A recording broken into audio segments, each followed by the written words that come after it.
Bileam adalah seorang peramal atau nabi non-Israel yang terkenal dalam Alkitab Ibrani, terutama dalam kitab Bilangan pasal 22-24. Kisahnya menggambarkan konflik antara kesetiaannya kepada Allah dan ketamakannya terhadap kekayaan. Kisah utama Bileam. Dipanggil oleh Raja Balak. Raja Balak dari Moab merasa terancam oleh kedatangan bangsa Israel di perbatasannya. Ia memanggil Bileam, yang dikenal dapat memberkati atau mengutuk dengan efektif, untuk mengutuk bangsa Israel. Teguran dari keledai yang bisa berbicara. Dalam perjalanan menuju Balak, keledai Bileam melihat seorang malaikat yang menghalangi jalan, sementara Bileam tidak. Setelah memukul keledainya 3 kali karena menolak berjalan, keledai itu secara ajaib dapat berbicara dan menegur Bileam. Tuhan kemudian membuka mata Bileam sehingga ia bisa melihat malaikat itu. Berkat menggantikan kutukan.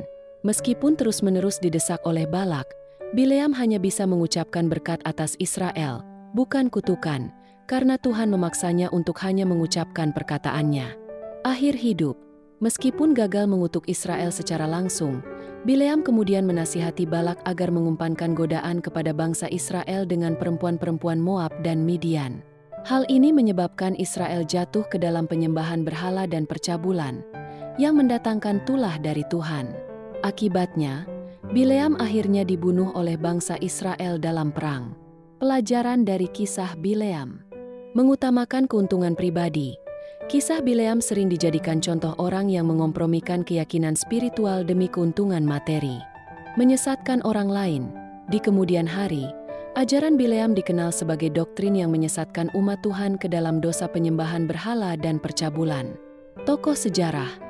Penemuan arkeologi di Deir Allah, Yordania, menguatkan bahwa Bileam adalah tokoh sejarah yang juga dikenal di luar catatan Alkitab.